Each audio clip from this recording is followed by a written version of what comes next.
Parul university के placements का कोई रिप्लेसमेंट नहीं, इसलिए टॉप कंपनीज की फर्स्ट चॉइस। आप तो समझ ही गए होंगे। Join Parul university, Vadodara, Gujarat.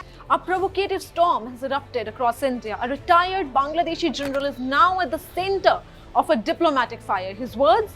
Alarming, aggressive, and unacceptable.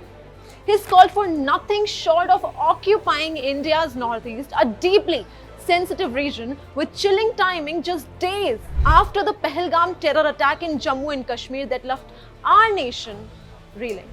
So what exactly was said? Why now? And how is the government in Bangladesh responding? We break it down.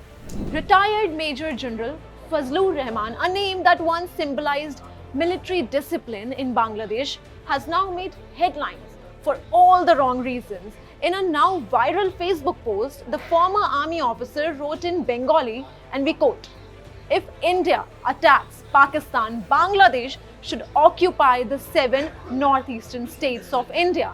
In this regard, I think it is necessary to start a discussion on a joint military system with China." These remarks come at a fragile moment in the region since the ouster of former Bangladesh Prime Minister Sheikh Hasina in 2024. Ties between India and Bangladesh have taken a noticeable hit. The new interim government, led by Chief Advisor Muhammad Yunus, has been walking on a diplomatic tightrope, balancing internal political chaos with growing international scrutiny. But Rahman's comments, though made in a personal capacity, carry weight.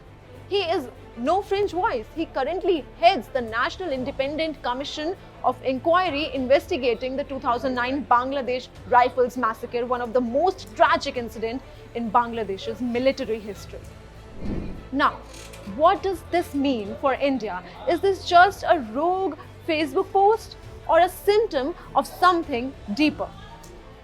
Let's first be clear.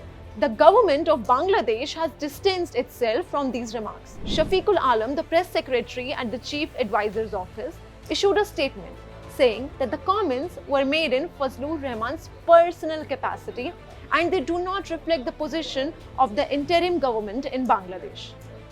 But even that clarification raises questions in itself.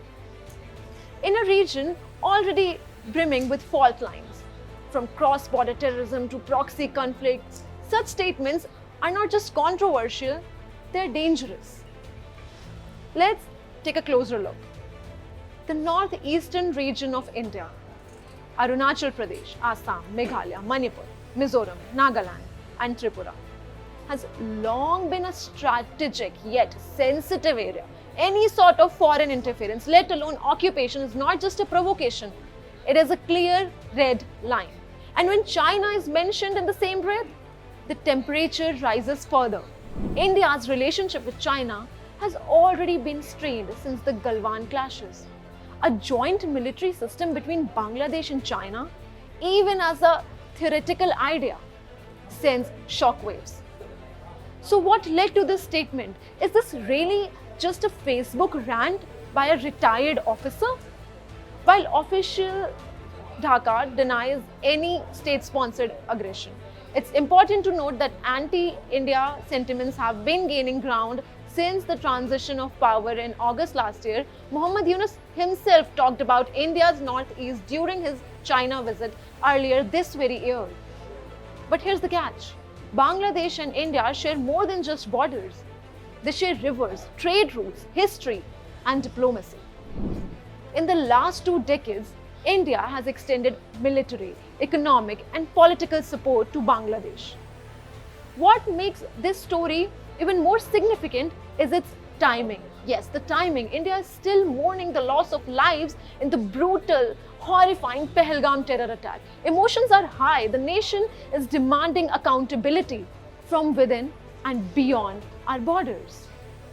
To suggest in such a moment that Bangladesh should exploit India's crisis by launching an incursion is not just insensitive, it's dangerous.